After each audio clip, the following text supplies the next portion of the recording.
चाहिए क्योंकि उसमें जान होती है। कोई भी जानवर नहीं खाना चाहिए क्योंकि जान होती है। प्लांट में भी तो जान होती है ना गुरुजी? हाँ, तो होती है। फिर हम उसको तोड़ते हैं तो उसको नहीं दर्द होता? ऐसा उनके घर वालों का सवाल है, मेरे माध्यम नहीं से नहीं, आप ठीक बोला कह गया रहे है, हैं। पूछने के देखो, लिए। किसी आप ना गेहूं को चबा जाइए, जी। चने को चबा जाइए, दालों को चबा जाइए, तो वो रोती नहीं है, चीखती नहीं है, उसमें रक्त नहीं होता, हड्डी नहीं होती, मांस नहीं होता, वो चीखती नहीं है, चिल्लाती नहीं है ना। पर आप मुर्गी को मारिए तो वो चीखेगी, चिल्लाएगी, भागेगी, खून है, हड्डी है, मांस है ना। एक्चुअली सिद्धांत है ना। देखो, इतने सारे मर्द हैं, लेकिन इतने सारे मर्दों में एक मर्द ऐसा है जो आपका हाथ पकड़ के रह सकता है, आपका हाथ पकड़ के घूम सकता है, कोई कुछ नहीं बोल सकता, क्योंकि वो आपका पति है ना।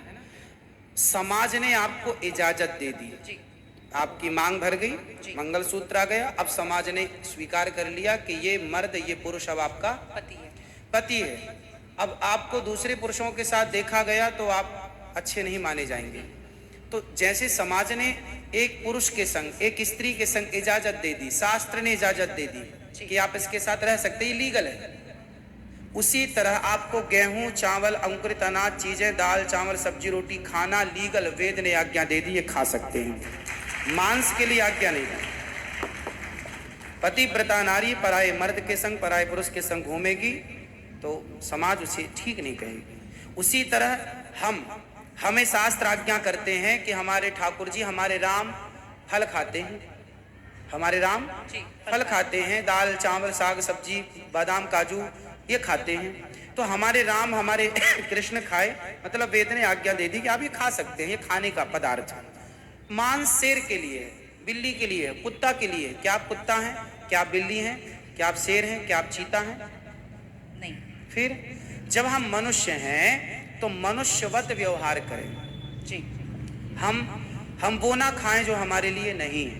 अब मांस खाने वाले जानवर ना, आप गौर से देखिएगा, मांस खाने वाले जितने जानवर होते हैं, कुत्ता, बिल्ली, चीता, शेर, सब जीभ से चाट चाट के पानी पीते हैं। जी। आपने कुत्ते को पानी पीते देखा हो? जीभ से पीते लेकिन आप कैसे पानी पीते हैं? हैं। मुंह लगा होंठों से करके, पीते हैं, होठों मुंह से पीते पीते जी। हैं। गाय कैसे पानी पीती है? मुंह से, जैसे हम लोग पीते हैं, कुत्ता चाट के, बिल्ली चाट के। मतलब शाकाहारी जानवर और मांसाहारी जानवर दोनों ईश्वर ने बनाए हैं। गाय को आप मांस परोसिए, नहीं खाएगी। नहीं खाएंगे। वो बकरी को मांस परोसिए नहीं खाएगी, भैंस को मांस परोसिए नहीं खाएगी। जब जानवर जानवर होके अपने धर्म में अड़े हैं, तो हम इंसान क्यों अपना धर्म छोड़ रहे हैं? अब जो मांसाहारी जानवर होते हैं, उनको आप ध्यान से देखना, उनके पांव में नाखून होते हैं, जी। जबकि शाकाहारी जानवर के खुर पाए जाते हैं। जैसे गाय का खुर होता है, बकरी का खुर होता है, भैंस का खुर होता है, जबकि चीता का, शेर का, कुत्ते का, बिल्ली का। अब आप देखिए कि आपके ईश्वर ने पैर बनाए हैं ना तरीके से, आप मुंह से पानी पी, मतलब आपके लक्षण शाकाहार से मैच कर रहे हैं, जी। है ना। बिल्ली के, कुत्ते के यहाँ कैनाइन दांत बड़े बड़े होते हैं मांस फाड़ने के लिए, जी। आपके नहीं है।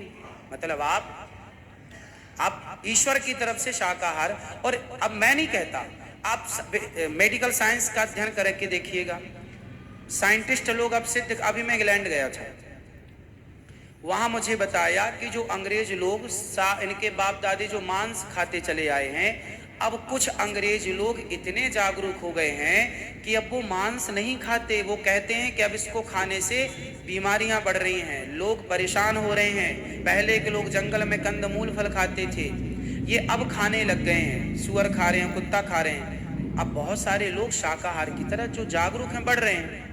तो आप और हम तो पहले से जागरूक हैं, तो हम क्यों अपने आप को मांसाहार की तरफ ले जाएं? क्यों किसी की हड्डी चबाएं? बताइए, हमारे यहाँ मुर्दे को छूने से लोग नहाते हैं, कितनी दुर्गंध है। अब देखो, आप गेहूं, आप पालक काटो, गोभी काटो, है ना, मूली काटो, गाजर काटो, दाल पकाओ, कोई दुर्गंध आती है आपकी रसोई में? नहीं। लेकिन आप मुर्गी पकाओ, मुर्गी काटो, बिल्कुल वो बदबू से भर जाएगा। जी। मतलब आपकी नाक भी आपको गवाह देने लग जाएगी, भाई बस कर, है ना।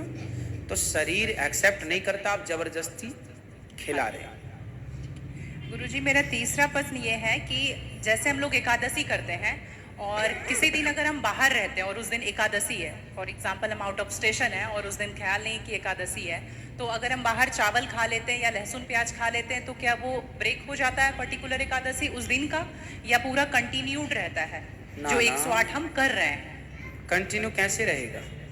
वो पर्टिकुलर वाला कैंसिल होता है ना जिस दिन हम खा लिए बाहर। हाँ, आपने जो खा लिया वो एकादशी भंग हो गई जी, और पीछे से जो हम कंटिन्यू जो करते आए हैं वो तो जो किया वो मिलेगा, जो आगे करेंगे वो मिलेगा, पर हमें इस बात का ध्यान रखना चाहिए। यदि आपने एक बार खा लिया, एकादशी के दिन कोई ने धोखे से कुछ खा लिया, चावल खा लिया, रोटी खा ली, बिस्किट खा लिया, तो भगवान से क्षमा मांगनी चाहिए, प्रभु अज्ञानवश हुआ, हमें क्षमा कीजिए, और फिर उतने को ही फलाहार मान लेना चाहिए, फिर कुछ नहीं खाना चाहिए। जैसे आज आपने धोखे से चावल खाया, आपने खाया ही एक कौर, तभी याद आया आज तो एकादशी। अब आप बोलेंगे नहीं, हे प्रभु अपराध हुआ, क्षमा, भगवान का नाम जप करो, और उसको ही अब मान लो कि अब मेरा पारण हो गया, अब फिर मैं कुछ नहीं खाऊं, तो फिर वो पूरी एकादशी मान ली जाएगी। गुरुजी मेरा चौथा सवाल ये है कि आप कहते हैं दारू पीना पाप है, चिकन खाना पाप है क्योंकि उसमें जान है। दारू में ऐसी कौन सी चीज मिली होती है कि उसको पीने से पाप हो जाता? अगर आप पी के कुछ गलत कर रहे हैं तो फिर गलत है लॉजिकली, तो फिर पाप क्यों? और अगर दारू में नशा चुकी होता है, अगर वो पाप है, तो फिर तो पुड़िया खाना, सिगरेट पीना, सारी चीजें पाप में आ जाएंगी। पाप